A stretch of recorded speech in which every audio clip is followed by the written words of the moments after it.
Hello, everybody. It's Alessandro from Innovate with Impact, hashtag Small Relief. I have the great pleasure to be here today with Cédric Waldburger. Cédric, you are a self-proclaimed essentialist explorer, but also, of course, absolutely a startup investor. And so I'm super excited about our discussion today and to learn a little bit more about you. We have never met in person, which is why I'm even more excited to meet you like this. But before we get started, first of all, hey, Cédric. Hey, thanks for having me. Thank you so much. If you don't mind, give a quick introduction to yourself and what it is that you do. I would love to learn more about you. Yeah, sure. So for the past 18 years, there was a third E in that introduction, which was entrepreneur. So for the past 18 years, I've been a founder, mostly in startups that build software, both here in Switzerland, in Hong Kong, in London, in Berlin, in New York. So in a few places, so much that over time I decided to even give up on having an apartment because I was traveling so much. And that's why I have the Essentialist in there as well, because I gave up on owning most things except for what fit into my backpack. And for a few years, I've lived without a home. Luckily, I made the decision last year to get a temporary home here in Switzerland, which of course now comes in very handy given that I'm also working from home and I needed a place to stay during COVID. What do I spend my time on now? It's a company called Tomahawk.VC. We are a venture investor. We invest in early stage B2B Saas and decentralized finance startups. And besides the industry focus, the other thing that we focus on is what we call a global first mindset. A global first, in that sense, means companies and teams that from the get-go set themselves up so they can be successful in a global environment. Both two examples for that. One is building a sales force that not only approaches the German or the German speaking or the Swiss market, but thinks global from the get-go and makes use of the global opportunities, as well as makes use of a global talent pool, meaning they build a culture where people can participate and have a great work experience, both in the local office as well as in any remote office or freelance situation. And I do that because I'm super excited about startups. I started my first company when I was 14, and since then have kind of caught the startup bug. It's all that I think about is how to bring the people together around an idea and supply them with the right processes and tools to make sure they can be successful and get to a point where the project becomes sustainable. I love the mission that you're on, and you and I definitely have some similarities. I mean, I've also lived in the States in a couple of different places and in South America, and I've also always been had an entrepreneurial spirit with, of course, now doing intrapreneurship and entrepreneurship combined, but it's something that's definitely very close to my heart. And so essentially, what do you think, or what are some of the biggest challenges that you have been facing in the recent couple of months? And maybe what are some of the challenges that your startups that you have been working with have been facing as well? So yeah, for the first 2 or 3 weeks, once the quarantine was put in place, I kind of cleared my calendar to be there for our portfolios. With Tomahawk.VC, we've only made 4 investments so far, but I have another vehicle that I invested with about 6 years ago, where I have 5 or 6 portfolio companies and I'm still very actively involved with.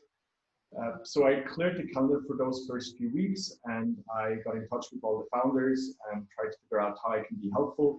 We put together information for how startups can profit from relief packages and various funds that were made available specifically around the COVID crisis. Other than that, after that happened and there was no panic, everywhere was a clear path forward. I basically went back to normal. I mean, I've worked remotely for the past 12 years, so for me it's not very new to be working in a setup like this where I just have my laptop, my phone, and that's it. What's new this time is that I don't travel. This is probably the longest I've been on the ground in 5 or 6 years. It feels great. I've built a lot of routines. We check in with the team early in the morning and late at night, and in between there's lots of calls. I've also figured that, or I've also learned that I can make myself even more productive by staying in one place. And on the positive side, I think there's a lot of tragic things that happen during this crisis, but I think there's a lot of positives as well. One thing being that I think business travel will never, or at least my business travel will never get to the same level again. Because now that everyone has figured out how easy it is to be on Zoom and have board meetings and discussions on Zoom and even really connect via Zoom or any video chat software, I find it a very positive development that there's going to be a lot less travel necessary going forward.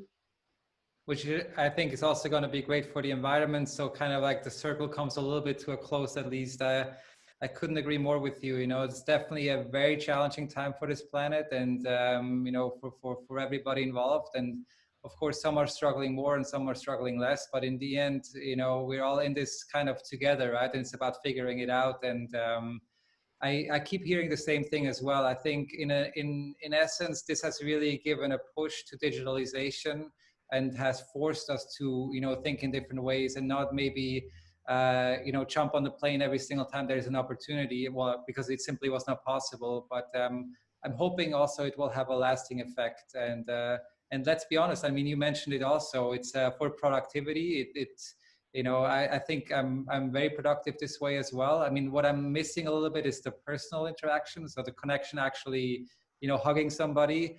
But other than that, it's very much the same, and you end up saving a lot of time not traveling, right? I think it will also be interesting if we do discover new ways for how to really bond over video or over the distance.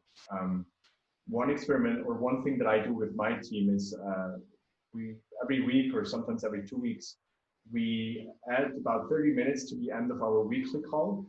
And we use it for something that's not work related, just to talk about something else for work, to kind of mimic the conversations that would usually happen if you're having lunch together or you're by the water cooler, so to say. And that's been working pretty well for us. I feel I get a pretty good idea of how everyone feels and how everyone is doing. And then also we mix it up and we experiment from time to time to see if there's something new that we can uncover. We've also tried a number of tools. There's one called Tandem.chat, which I liked. What's it called? It keeps an audio line between you and your coworkers open in the background. Okay. So it's kind of like sitting next to each other, but you're both working. You're not in a meeting, but you can still hear each other. And it's a bit odd at the beginning because you're not used to being recorded or having the audio channel open, but then it adds that benefit of being able to just look over and say, hey, I'm working on this problem. Can you just give me 5 seconds of your time for some brief input? And that's worked well as well. So I think we're also at the very beginning of like figuring out how to really connect and feel each other over distance. I love that. Could you say the name of that tool again? I want to try it out. Yeah, sure. It's Tandem, like the bicycle with 2 seats, .chat, C-H-A-T. Okay, perfect. I'll definitely give that a go for sure as well. I would love to talk a little because you do so many interesting things, extremely interesting things. And, you know, if you don't mind sharing, you know, what are some of the businesses that you're most excited about right now, or maybe some of the industries that you're most excited about? What are you looking into right now?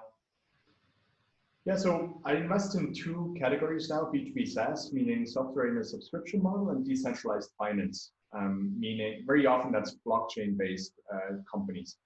And maybe for the second category, I can give an example because we just launched one of our companies called Liquity, liquity.org. And what Liquity does is basically provide a decentralized lending platform, lending and borrowing, without any interest rates. So a former colleague of mine at Definity, Robert, he decided to leave Definity last, I think it was November, to, he found some pretty elegant ways for how to build out a decentralized lending platform. There's a few out there that are gaining traction, but I thought his idea was really novel, so I gave him some pre-seed funding. And we've been working pretty closely over the past few months. He's put together the initial team. And then beginning of this week, he officially launched. And it's now really exciting to see people from all over the world reach out to him, join the community, question some of the models, add to it. And it's just a very vibrant environment. That sounds extremely cool. if there is, and we'll definitely link to this in on the post as well, so that people can actually explore it. And if there is some advice that you can give for people out there, or some, you know, some learnings, I'm really all about this. I want to share, you know, this is one of the key reasons why I started this small relief series, because especially in the beginning of all of this, I really felt a lot of struggle and suffering for or from startups and small businesses. So I'm all about sharing any advice or any tips. Is there anything that you can share? What would be the number one thing, or maybe a couple of things that you would really advise people to do right now?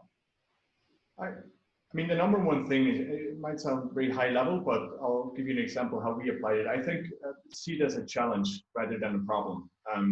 Try to make the best out of all the changes that are happening in the world right now. One way we've done that at Glimpse. Glimpse is a company that I co-founded about 4 or 5 years ago, that uses computer vision to provide analytics for offline businesses, specifically bars.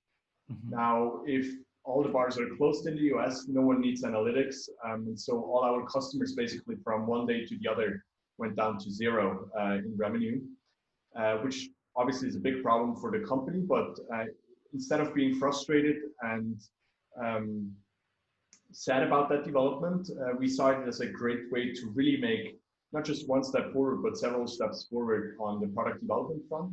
And what we've done is we basically said we're going to pause all the contracts, even those for the bars that were not yet shut down. We had some bars outside the US as well, to be fully focused on product development. And it's actually been amazing to see what the team has come up with, how much research they've been able to do, how many prototypes they've built. And now we have something that we can go out to customers with, either existing ones or potential ones, and get their feedback for a lot of product innovations that otherwise probably would have taken us 6 or 7 months trying to develop them, aside from keeping all the operations up and running. Mm-hmm. So in that sense, I just say try to see the positive and see it as an opportunity to also invest in areas that you haven't been able to invest in before, whether that's inside your business or potentially also in your personal life, because maybe your business just doesn't require time from you right now. Think about what you could pick up in your personal life and where you want to make a step forward. Mm-hmm. What you just said is so powerful, and I can only, you know, double that, in the sense that is something I keep hearing as well, and I keep telling the startups that I'm working with and the teams that I'm working with as well. It's so important right now. You know, there's this saying that I keep using, and I really strongly believe in it. You know, we're being handed lemons, let's start making lemonade. And the business that you just mentioned, you know, one reaction could be, okay, you know what, this is it. If we're going to have to close, it's not going to work out. The other reaction is, you know, no, now is the time we go in and we figure it out, and we come up with new creative solutions. And if it's not the startups of this world, then who, right? There's so much creativity and talent and energy in that. And I strongly believe in this kind of like, you know, creating and building up new things. And I might actually have an idea about which I'll reach out to you offline as well, because there could be some connections there as well. Cool. Yeah, that's great. You know, again, I'm super fascinated by your profile, so I would like to ask at least one more question. What does an essentialist actually do? I mean, of course, I did some research and I know a little bit about it. How do you define that for yourself? Yes, I think the one area in my life where people see the minimalism or essentialism, and I'll tell you where I see the difference. Most visually is the amount of stuff that I own. So I have exactly one outfit. I own 3 of these shirts, 4 t-shirts. I own 1 pair of pants, 1 pair of shoes, and the total amount of personal things is about 50 items right now. And that's often called a minimalist. I like the term essentialist better, because I don't think it's about that number, whether you own 50 things or 500. But what I do believe in is it's important to consciously decide what we put energy in. And I believe that everything that's in our life, to some degree, takes energy from us as well.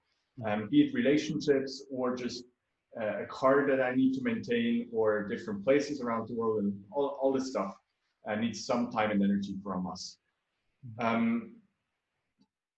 the way I apply the essentialist mindset, not just in my personal life by owning few things, is by always asking, how can we do more with less?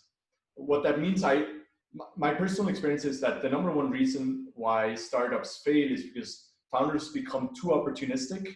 And since resources are very restricted at the beginning, they might try to make progress on 5 different initiatives.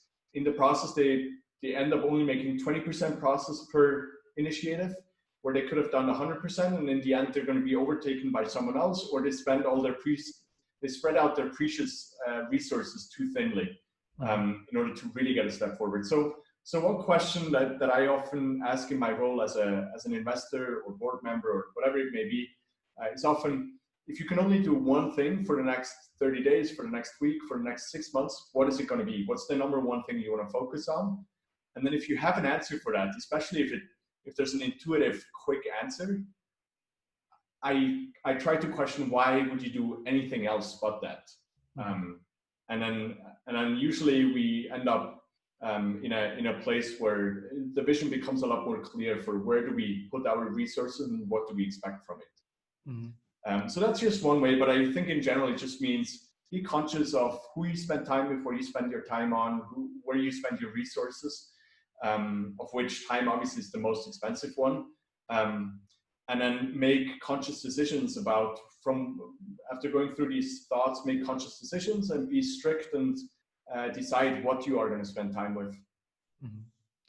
Absolutely. Super strong statements. And thank you so much for explaining that to me so I understand a little bit better. I think it's what the things that he said make so much sense. And, you know, I have this saying when I work with startups, I always tell them, what is in real estate, location, location, location, is for startups, focus, focus, focus. And if you cannot get that focus in line, exactly like you said, you will be distracted, and more than most likely it will not lead to success, because you can just, if you cannot pull the focus, you cannot pull success. And so I think that's extremely important that kind of starts coming together a little bit.